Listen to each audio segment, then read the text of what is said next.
Assalamualaikum warahmatullahi wabarakatuh. Perkenalkan, saya Puja Angelika Fitri dengan NIM 230421190. Saya berasal dari Prodi Ilmu Administrasi Negara, Fakultas Ilmu Sosial.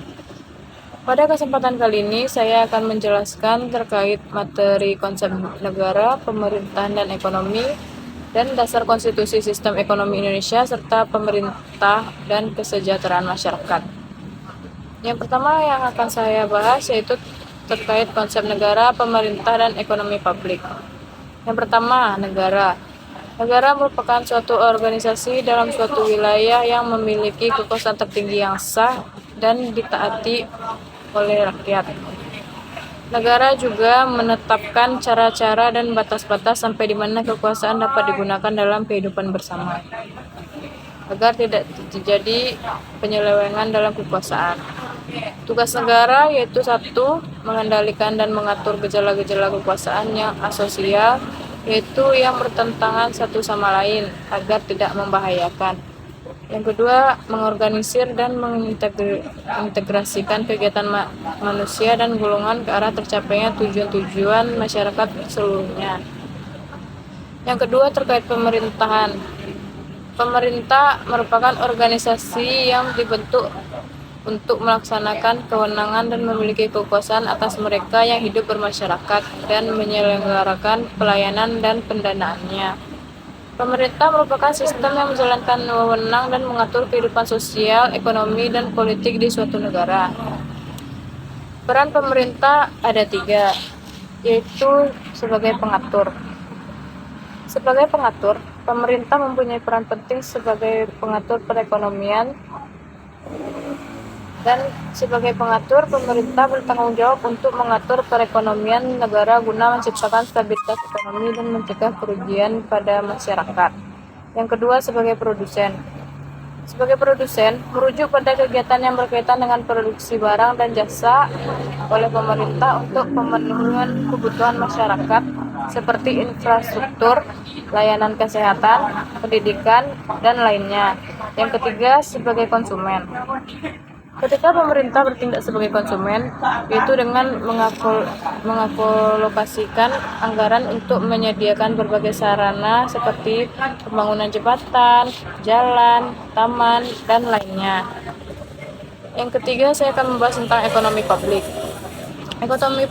Ekonomi publik merupakan aktivitas ekonomi sosial guna mencapai kesejahteraan masyarakat yang tanggung jawab peraturannya berada pada negara yang dilaksanakan oleh penyelenggara negara, khususnya pemerintah.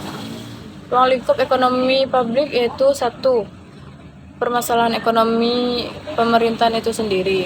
Yang kedua, segala kegiatan yang berhubungan dengan alokasi sumber daya, distribusi pendapatan, dan aspek stabilisasi. Yang ketiga, analisis hubungan sektor publik dan swasta. Selanjutnya saya akan menjelaskan dasar konstitusi sistem ekonomi Indonesia.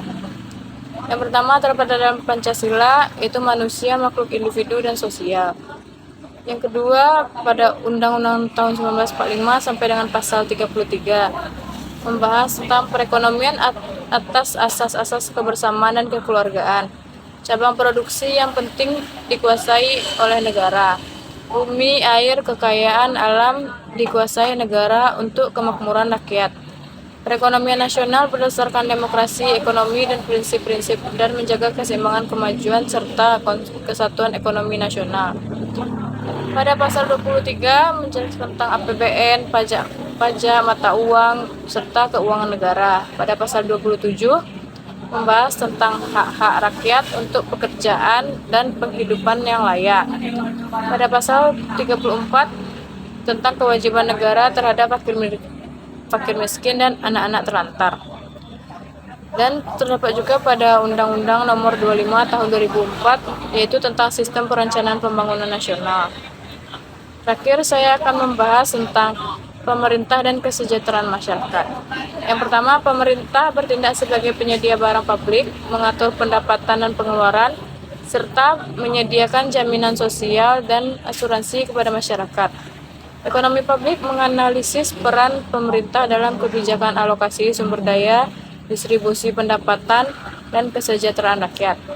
Yang kedua, pemerintah memiliki peran besar dalam menjamin tercapainya kesejahteraan masyarakat yang optimal dan kebijakannya harus ditunjukkan untuk mengkoreksi perilaku masyarakat yang menghambat pencapaian alokasi sumber daya ekonomi yang efisien. Baiklah, sampai di sana saja yang dapat saya jelaskan. Jika ada kesalahan kata atau tindakan, saya mohon maaf. Saya ucapkan terima kasih. Assalamualaikum warahmatullahi wabarakatuh.